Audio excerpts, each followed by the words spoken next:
reflection. And that seems to fit rather well with the difficult dialogues title. So we'll go with the flow on it and see what takes us. And Dilys, I'll just introduce you actually. We just because we've been talking to you, we've been I just doing a formal introduction. So welcome everybody to Childhood and Society SIG. We've got the difficult dialogue strands today where we're talking about early childhood, in early childhood, from early childhood, around it and for it. And it's for all stakeholders, for professionals, children, families, researchers, academics and teachers.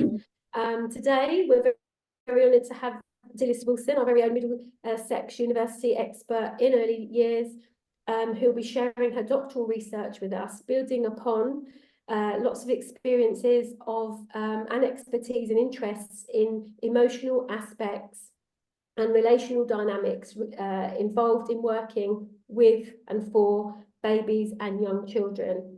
So today, Dilys will be sharing with us her insights and research into improving opportunities on the training programs for reflection, and reflective supervision and support for trainees on placement with babies. So please feel free to share reflections, questions on the chat, and we'll make sure there's time for some dialogues once Dilys has shared her presentation. So over to you, Dilys, and thank you so much for your time and expertise today. Thank you. So I'm going to the focus is on what I was doing for part of my professional doctorate, which involved implementing work discussion group reflection as part of a wider system of supervision. And it was with a group of postgraduate early years teacher trainees working towards early years teacher status.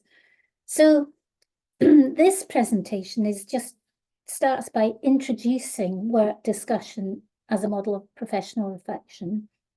And then within that, I've considered the contribution that doing that made to the trainees' capacity to explore and learn from their placement experiences. And all of it is around difficult dialogues, really, because of the nature of the reflective practice that they were engaging in, and particularly linked to placements in baby rooms. So we may not cover all of these aspects in the time allowed, but I'll be very happy to continue to discuss aspects another time.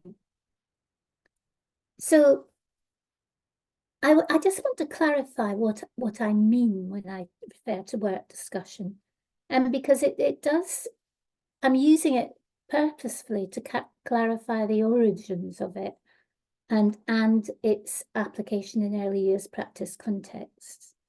As a model, work discussion was developed initially by the Tavistock Centre, and it was tended to be used for training purposes for psychotherapists. And getting the explicit reason for doing that was to use work practice examples to then explore psychoanalytic ideas and concepts in an experiential way. So that would be the purpose for that work discussion. However, since there have been many applications with lots of different professional groups since the start of that, and you can trace it. There's many ways of tracing it back even further, but so in terms of the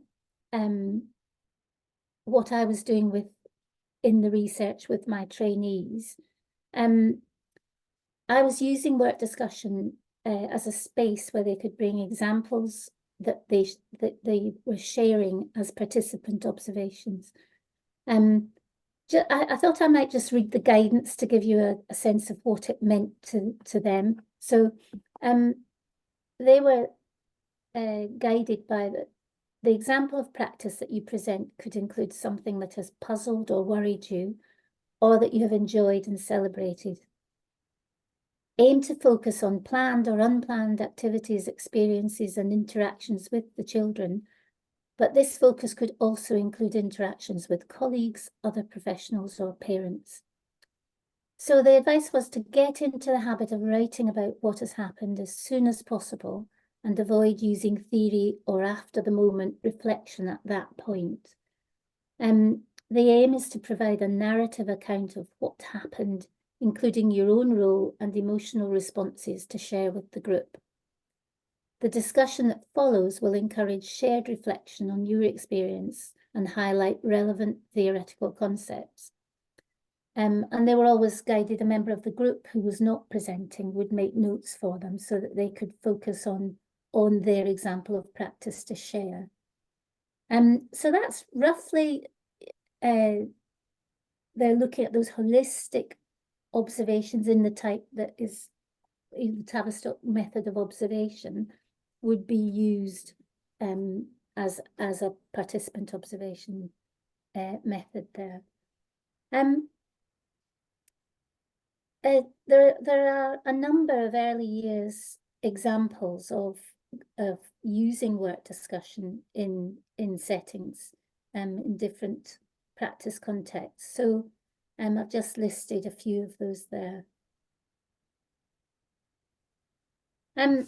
Returning to the pebbles, I thought long and hard about what image to produce for this, but as a visual metaphor, you know, I thought that the pebbles symbolize the differences of any group of people that are brought together. So it's about the journeys taken, the experience gained, and all the diverse characteristics that randomly come together in groups. And certainly these ones as washed up on the shore were symbols of that. So facilitating students' reflective practice is an issue that is always there, and we're always asking questions as to what to do and how it can be done. But my particular interest and focus was helping the trainees to appreciate that, I've used this quote, that early years pedagogy is steeped in subjectivity, emotion, conflicting values and priorities, and unexamined assumptions. So it's also recognizing that engaging in professional training or becoming a student can lead to a shift in self-perception that can provoke a range of enabling and unsettling feelings. So it's recognizing that feelings are at the core or the basis of learning and thinking. And so work discussion was used so that they could explore, they could have a protected time to reflect on their professional practice and the emotional impact of that experiential learning, because it never quite appears the same when you're in practice, because you have to, things come across differently and you experience different emotions from doing that. So just moving on, what was I going to say about that? Yeah, so I think it is also recognizing, helping the trainees to understand that their own subjectivity will inevitably include unexamined assumptions.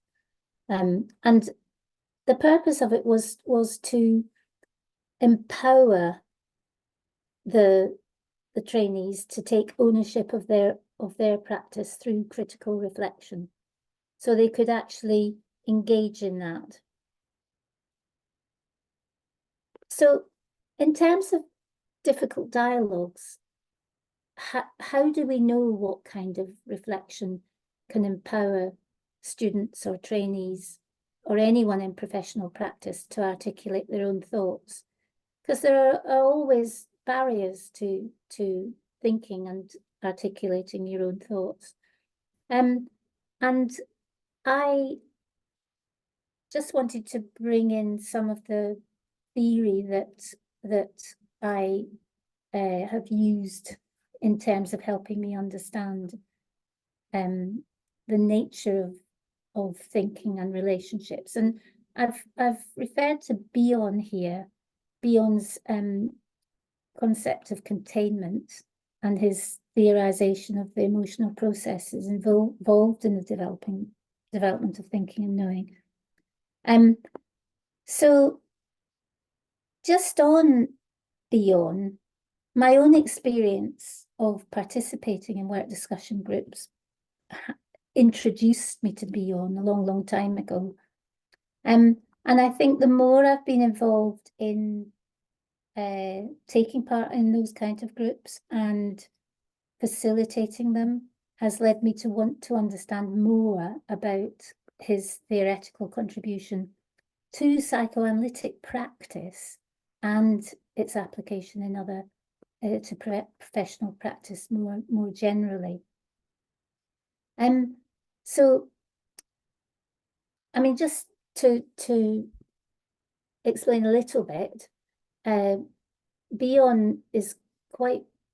Bion's concept of containment is frequently referred to in psychoanalytic literature, certainly psychoanalytic practice. But I find it very useful in early years, because Bion used the contained concept to explain how an infant communicates with a carer through projecting their emotional experience into them as a container. So it's then the carer's thinking about the infant's experience and the subsequent responses can help to transform the infant's distress into a manageable experience for them. So Bion's theory of thinking makes use of this concept to explore emotional aspects which often arise from some anxiety that are involved in the process of being able to think and learn. So in the context of a relationship, having another mind that can be used as a container to help make thoughts thinkable is actually applicable to infant development, but to all of us throughout the lifespan. And therefore it has a sort of dual relevance in that it helps to understand infant development, but also in terms of relationships and helping students to think about their practice. So that is what Bion brings for me.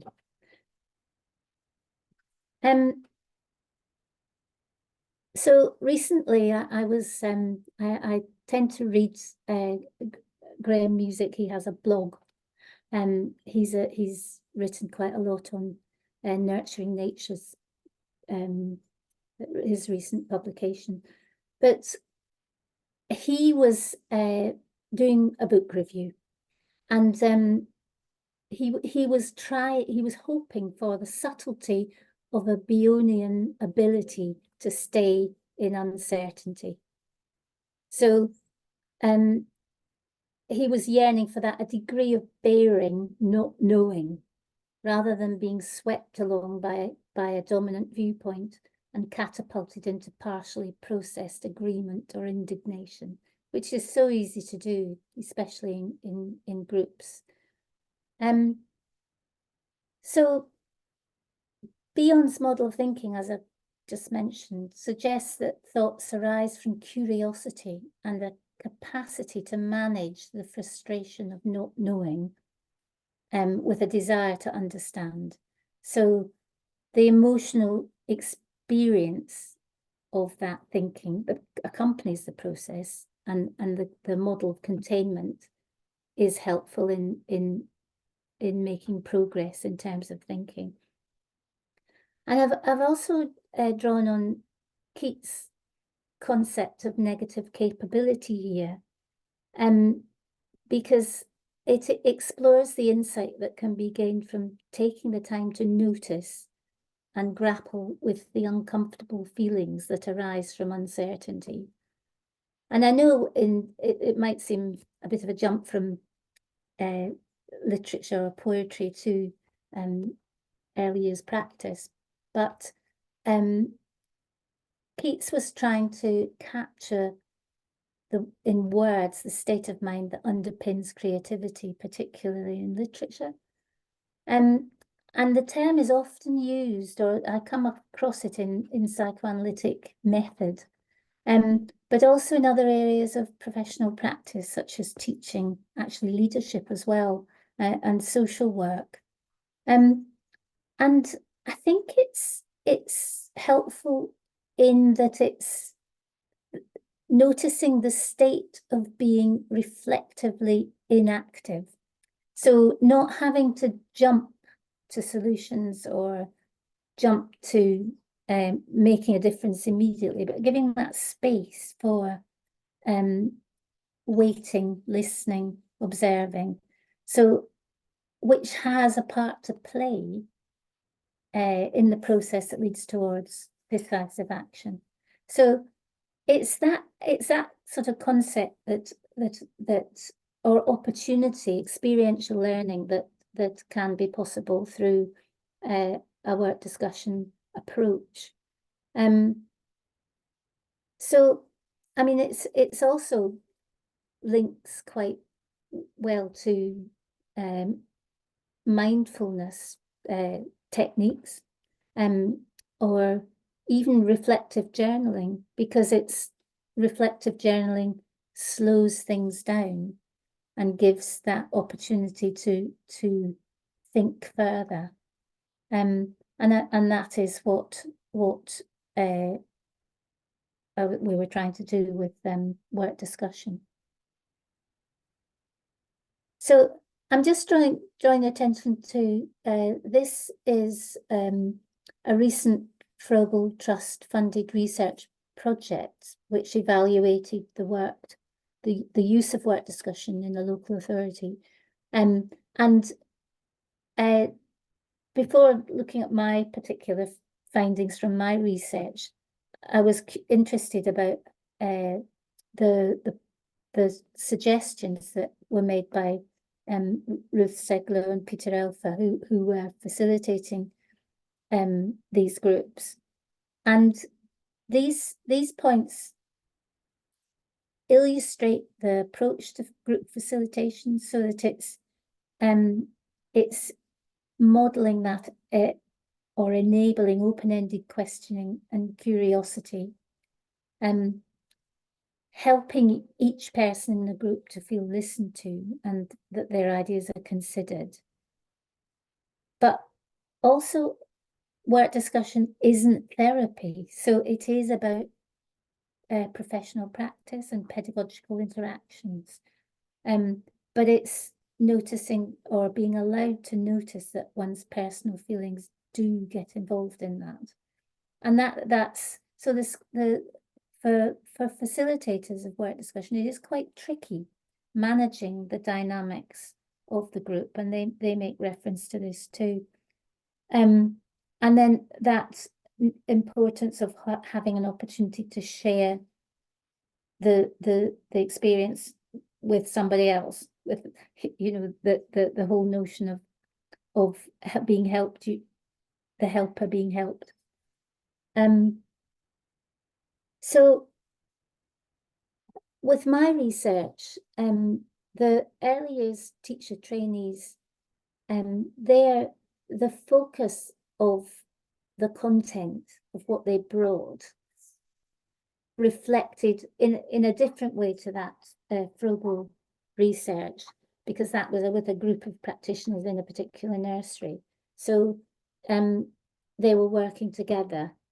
With the early years teacher trainees, part of their concerns or anxiety in a way was about what they would need to gain the professional status, because they had an end point in mind more than being how to work with children and families. So they wanted to be able to achieve the professional status.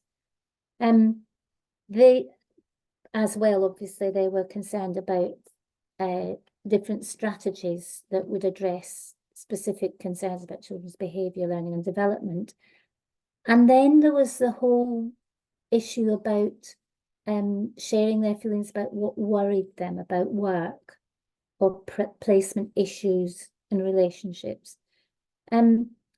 Generally with our groups of early years teachers, there were only a few who actually worked with babies in baby rooms. So the majority of the trainees ended up needing to have a placement with babies in baby rooms. And that therefore was the biggest concern about placement that was brought to work discussion. And that one of the reasons from my experience of working with early years teachers over the years, that's why I wanted to research that particular aspect. So there are discussions about, because it was mostly baby rooms, not entirely, but in order to get that experience of group care and education of babies, that they did tend to be placed in nurseries with baby rooms. And I think, I mean, it's well documented really about what individuals feel about babies being cared for in nursery group settings in the first place. And it can cause, you know, that dissonance with what you're doing and what you believe, your values and beliefs about that. So each trainee comes with a different set of those, as we've already mentioned.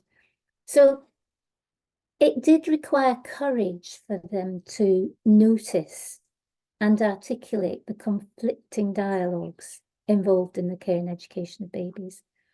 And what they noticed often challenged their expectations for pedagogical practice.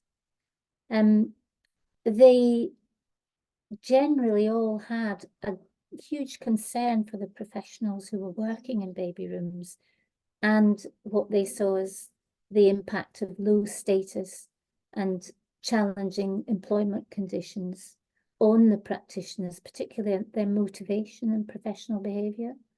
And that was difficult for the early years teachers in their placement roles, some of whom were very experienced practitioners with different age groups. So it was quite a challenge to know how to handle that. And they were also concerned, obviously, about the impact of all these factors on the well-being of the babies. So these were constant issues that were brought for discussion.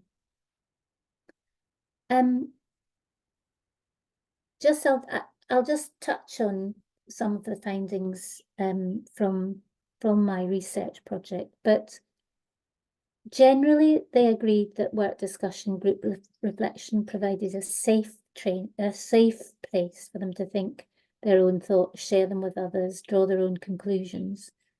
And the approach that was taken, which was very much, you're not, as a facilitator, it's not about a direct teaching approach. So they complemented other training sessions that focused on more specifically on theory and its interaction with policy and practice. But I've just put a couple of quotes here from feedback. So I think that often saying it out loud helps you sort of think through it as you're saying it. That's what I found, you know, things when I was writing the issues that I thought bothered me, or, you know, what I thought the issue was as I was talking about it. And then I was being asked questions, and the more things I was saying, you sort of clarify your thoughts by saying it out loud sometimes. So that was generally a lot of the feedback said similar things to that. And the point below is that people are only able to cope with that stress. So that stress of professionally working with children is probably more of in general in early years, if they are able to talk about it. And if they're able to understand that everyone else is going through the same. So they have similar experiences, different responses. Sharing those different responses opens up different thinking possibilities. And that was generally what the feedback suggested. In terms of facilitating work discussion groups, you know, I had quite a lot of experience of doing that myself. The colleagues who worked with me some didn't have as much, but we understood the approach together as a group that worked very closely together. So we aim to follow the trainees' thoughts and interests, but also to pay attention to the in-the-moment group dynamics, which is hard, especially when you're by yourself facilitating a group, and factors that might underlie different reactions and responses, the direction of discussion and behaviours. It is challenging to pick up on and get an accurate assessment of it, especially, as I say, if you're doing it by yourself, which is why in many examples in the Frobel research that I was mentioning, they had tended to have 2 facilitators. But again, and another difficult dialogue, maybe not for today, but that's not possible in a university context. So it's how you manage those issues. But these were 2 different facilitators who made these comments. So the first one is talking about how safe the trainees felt, and the importance of that consistency, that holding, that containment, and that support actually enabled some trainees to carry on in placements where they may not have done.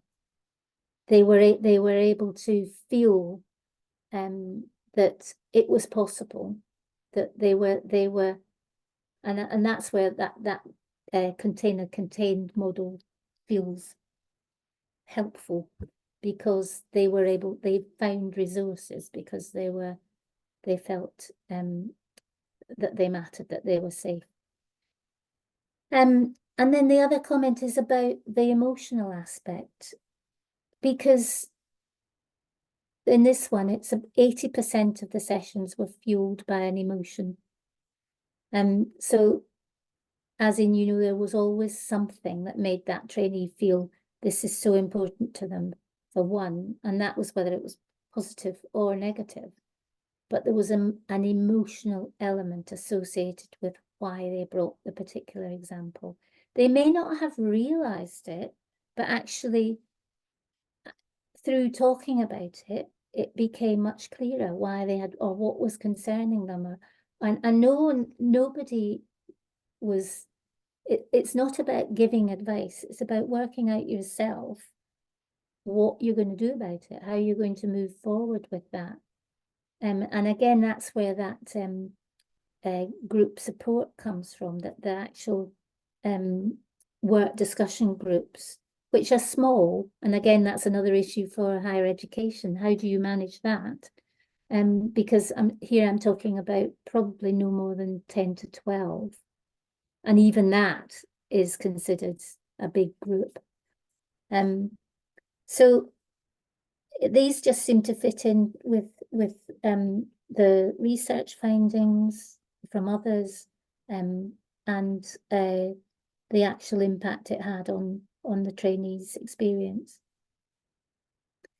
So there are, as I keep saying, there are many difficult dialogues, and I've just picked out some aspects that were shared about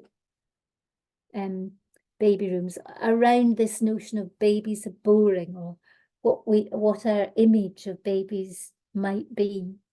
You know, when you hear the word baby, you think baby, you don't think mobile or active climbing. How are you going to manage them all crying and bottles? That's what you think, nappies and bottles and rocking. I mean, that particular trainee who said that, everyone was laughing hysterically, because it was, you know, that is such a stereotype of what an imagining of a baby room might be. But there are many other issues here. The second one about babies, they just fit into any situation. So they can be quietly accustomed to really bad treatment, and they can't shout. Well, they can, but they can't explain what it is that's the problem. And this particular training had a but. They have lots of nice things, but another one about feeling that the staff were bored. They were always complaining about how the babies were bored, but actually it seemed to be more of a reflection from this particular experienced trainee observing this. She felt that it was they were very much stuck in a rut, but she wasn't necessarily blaming them, as rather trying to understand why it would be like that. The next example, somebody who was in a really busy, lively placement, obviously without much time to think. It was all do, which is another challenge in practice, because it's sometimes it's busyness as opposed to actual taking time to engage with the babies and work with them in that respect. And going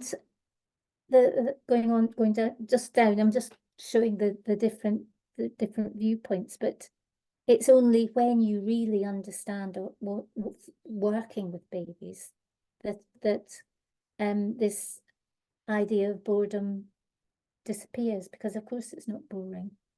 And this particular practitioner hadn't worked in a baby room. He'd always worked in preschool, and didn't think that it was a challenging teaching role. So you get so many different difficult dialogues from this experience, and that's that with work discussion. It was a good forum for exploring some of those topics.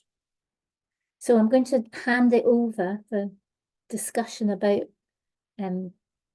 difficult dialogues. Don't think I've just got some references there, but that's one aspect of my project was about that. Wow, Dilys, thank you so much for sharing your research and insights. And again, working with babies and for babies is definitely an area we need more space to dialogue about, but also the processes of reflection that you bring in beautifully, plus dialoguing and facilitation. So when that word just is used, just working with babies, or I'm just an early years person, you know, when we begin to analyse what's happening in this great detail that you're looking at, it's very provocative.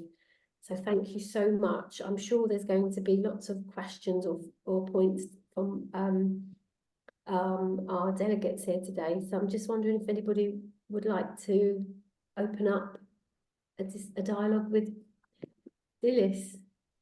If not, I have loads, but I don't want to hog because I'm chairing. Anybody? Should we stop sharing and then we can see each other? Should we look at each other and have a kind of a dialogue? That's it. There we go. Thanks. Okay, so we'll hand over to Lynette. And again, thanks, Dilys, so much. So I just need to take you off mute, Lynette. There we go. Okay, sorry. Took a while to get off mute. Okay, Dennis, that was amazing. Thank you so much. That was so interesting. And I can see so much overlap with my own research. And do you know what? Some of the voices that I heard there, I think some of those might have been some of my participants as well. Because I don't know, some of the things that they were saying, I think, and I heard my participants saying similar things to me. So it was amazing and really exciting. Thank you so much. The thing that I'm interested in, Dennis, is that you were within your working discussions, you were doing a lot of obviously containing the emotions of your participants. And I was wondering about the transference and the projections actually on yourself and what you were doing to, to safeguard, your own sort of emotions through that. Yeah, it's very important because it's very easy to get swept in all directions. I think what was very valuable for us as a team, there were three of us who worked very closely together, all sharing a role in facilitating a work discussion group. So we supported each other. There was a lot of time that we chose to spend to do that. I mean, again, that isn't particularly factored into time allocations for staff, but I think we were all very passionate about doing it and about the impact it actually had on the trainees, that it was worth taking that time to make it happen. Yeah, because sometimes you get quite distressed yourself when groups behave in difficult ways, and you, if you as the facilitator, they don't want to hear what you've got to say, or they want to talk about their own agendas or personal stuff or whatever it is, and it's how you then manage to keep it. I mean, I can only go back to Bion and how to keep those basic assumption group behaviors from taking over. How do you keep that work group focus? Can I do a follow-up? Is that okay? For me to follow-up question. Okay, so let's think about, what do you see as the possibilities for applying, what you learnt, the way, as a team, you were managing each other's emotions, as this sort of supervisory team. Can you sort of see, what would you advise the sort of, the management teams within settings? Do you have any advice for them? Or is there something that we need to do? Is there something missing, to enable them to be able to act in the same way that you were? Do you mean in terms of practitioners working in nurseries? Well, Or do you I'm mean thinking of in... the management teams actually working with these practitioners, Mhm. in your working discussion groups that you were doing as part of the EYTS. Yes. There was space for you to do this. How does that fit into maybe, the professional supervision in the settings? Do you have advice for the Yeah. managers? Well, there are examples of settings who do group supervision in settings. And again, it needs to come from the management of the nurseries who have a understanding of how that works. And it's also it is a problem because there isn't money and there isn't time. And for teams working together, I can only use the example of the Frobel research group, because they're the head of the particular nursery allocated time that the practitioners could use, and then they got time off in lieu. But it was still after a working day, when you know, people with families, it's hard, it's difficult to implement. And it takes really careful thinking from management teams to implement that. So it isn't easy. And the other examples would include, you know, consultancy supervisors taking part in that. But again, that costs money, and the early years settings don't have that. So I mean, which was why I was interested in doing it with the early years teachers, because I could, and then they could see the value of that group discussion, and the value of having that kind of aspect at a team meeting in their settings. And then there's also, I suppose, through COVID, we've had to be online as we are here on Zoom, but you know, it's work discussion is possible in, you know, through Zoom. It's not the same, but it is possible. It can work like that. And therefore you can, you know, it's building a community of practice really that is interested in professional development of that kind, but no easy way of implementing it. Okay, thank you. Thanks, Lynette. That was really provocative, actually, just to kind of go down further. And please do anybody put your hands up. But if there's no hands up, I'm just going to go for it, Dilys. We could have a couple of sessions, I think, on what you've shared with us today. Again, like Lynette, my research overlaps with yours a little bit, where I've been looking at dialogue and facilitation. And, you know, one of the things that I found, again, it's exactly as Lynette had said about that safety of when you open up these spaces for dialogue, for many reasons. You know, there's the trust, there's the respect, there's the time, you know, there's all these aspects, and there's also then the articulation and the skill to be able to facilitate. And I really get your point when you said, Dilys, that and Lynette also, that all these shifts to evolve and to unfold, a lot of work has to go into that. And I think currently the early childhood, such a high flux of shifts, change, retention, you know, people coming and going in these baby rooms that you're talking about, and these settings, you know, that is that's a valuable resource in itself. Stability, you know, I don't know how you want to respond to that, but we're wanting to do all these things. From three of us there are doing research quite similar, and we're saying there's this kind of you know, pinnacle point that is going to it is. It's really interesting, and I wanted to explore the empowerment aspect of learning, I think, because again, from some of the feedback from students saying, you know, we've got to find a different way of talking to baby room practitioners, because they don't want to be talked at. You know, they want to grow in their own ways.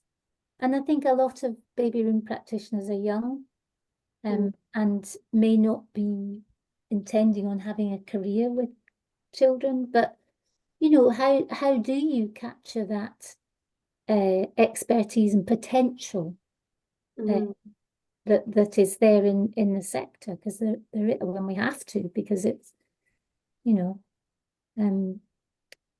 recruitment and staffing and the expansion of places, etc.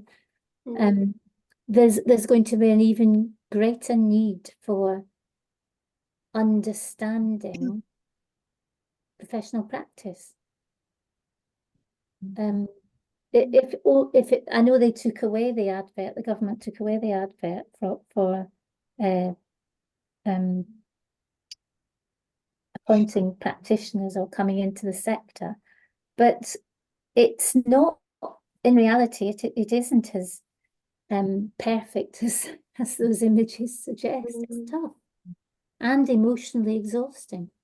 Absolutely, the emotional labour of that. And you know what, Dennis, as well, the point where, you know, that slide you showed, that second one down, that absolutely, you know, when the practitioner had kind of reflected that, you know, the babies just fit into the environment, that just blew, that's all I could see on that slide. And I just thought, wow, that just has 100 stories and 100 more stories, Yes, what yeah. that could actually mean with the level of reflection happening, with the level of understanding of the role or the level of the practice. You know, you want to know more from that reaction. You know, it was a really honest, open reaction, and it's very provocative when you begin to explore that. And it links back to the point Lynette said about the management of that. What do you do when you know, when you've got practitioners at particular levels and thinking, and who's checking? This is a more housekeeping thing. Will there be access to your slides at all, Dilys? Yes. Will they? I'm assuming they're on the I've got a they'll be little on this. folder of PowerPoints from you and Sharon, actually. So I'll put it with my collection, but they're always, you know, really valuable to dip into. And the sessions are recorded as well. So if anybody knows of students who like doing research or colleagues, please do let everybody know there's a recording on the Child in the Society SIG. So I don't know if anybody else has any comments or points.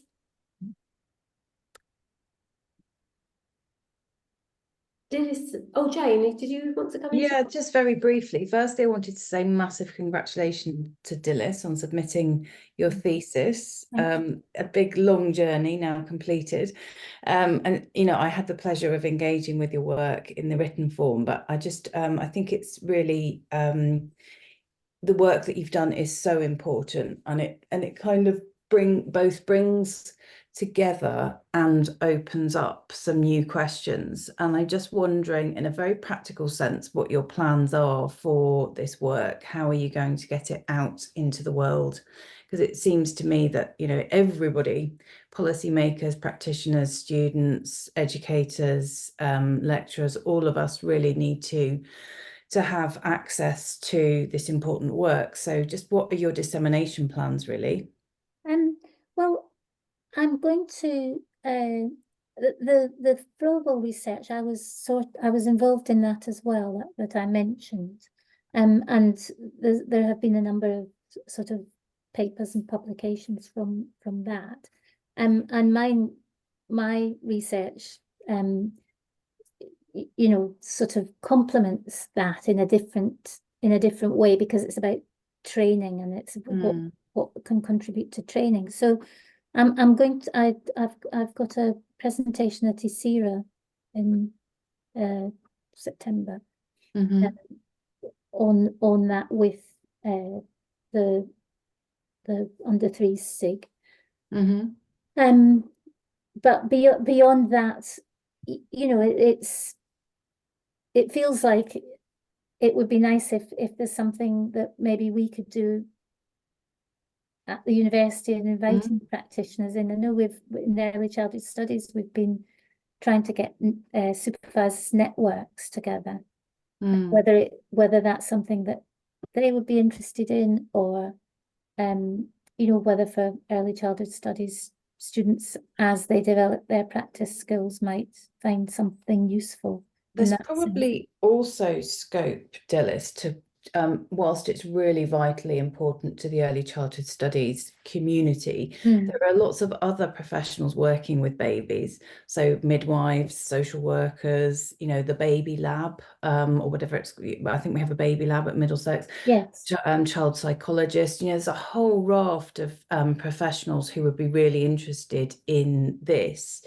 And I think, you know, you shouldn't let it be eclipsed by your work that's complementary, that you're doing with others. You really should, you know, take advantage of the fact that you have a substantial piece of work that you've worked really hard on over many years, and, you know, come up with a a sort of concrete dissemination plan, which Mm. should be in the form of publications and events. You know, I could see this totally being an interdisciplinary, you know, across our faculty, but beyond, you know, the importance of the baby. Yeah. You know, that could easily be an event, and I'm sure that collectively we could all work together to kind of work with others across the university to make it, you know, an event that is practice and policy oriented. But you know, don't let the dust settle on this. You know, it's at a point now where you really do need to get it out into the world, and for its full impact to be felt. I think it would be a real missed opportunity if you didn't.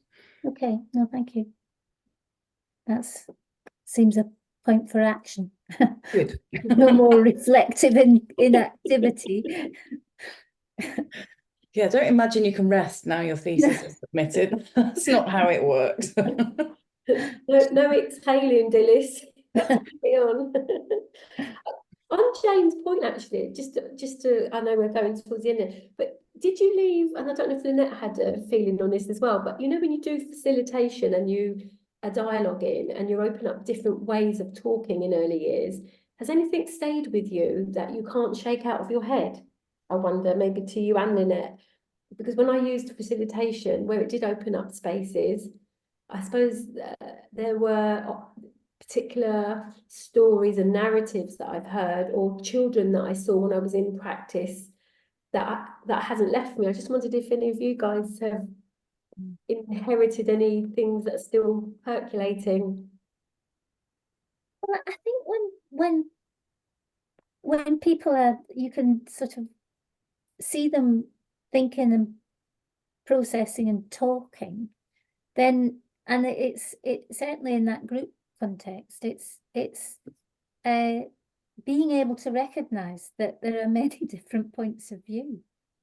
You know, that we all pick different things up based on, you know, what we feel is important, and which can cause conflict. So you get conflict in groups with that. But somehow that's a really valuable experience. Is that what you meant? Not really. Yeah, it just opened it up really, Dilys, because I remember some children who shared narratives that were being closed down in some of the environments that we're in, because it wasn't what the adults had wanted, and it wasn't about a child protection kind of issue. You know, there's these sometimes prescribed ways that you expect children to answer and talk, or that some of the practitioners were talking, and that stayed with me a lot. And I thought, gosh, how many of us in practice are unconscious that we're doing that, and what's detrimental impact on that? Something that still drives me from my own research. Yeah, I think with me, it was, you know, realizing the intensity of emotion that, you know, could be expressed, you know, amongst relative strangers, really. I mean, you know, these are people that, yeah, okay, they came to a class once a week for, you know, a few terms, etc., and knew each other in that capacity, but to be able to really open up with sort of raw emotion, kind of put themselves naked, you know, emotionally in front of a group of sort of relative strangers, I found, yeah, I mean, not, I guess surprising, but I suppose sort of really powerful in a way as well. The impact that had on me personally, as you know, it's kind of documented in my work, that I actually took on a lot of from the sort of the transference and the projection and the containment of my participants, which, you know, took me back to a lot of difficult situations that I'd experienced with children without, you know, difficult circumstances. So yeah, I think it's just that, isn't it? Being able to open up so widely to a group of, you know, non-family, you know, people who, you know, you haven't necessarily got that deeper relationship with. Wow. So it's those connections and those emotions, I think, that we're saying that really are coming forward there, and the power of them. So we definitely need some more focus on that. So I think we're coming to the end of our lunchtime. So I'm just going to say, Dilys, thank you so much for sharing No, thank you. wonderful research, provocative examples from practice, and leaving us with, I think, a few more difficult dialogue sessions needed. So we'll definitely follow Jane's point about how you're going to disseminate, so we can work with you to learn some more. So on behalf of myself and everybody here today, thank you everybody for coming, and thank you, Dilys, for your sharing your wonderful research, and congratulations again, as Jane said, on Thanks. submitting. Yeah, Thank you. wonderful.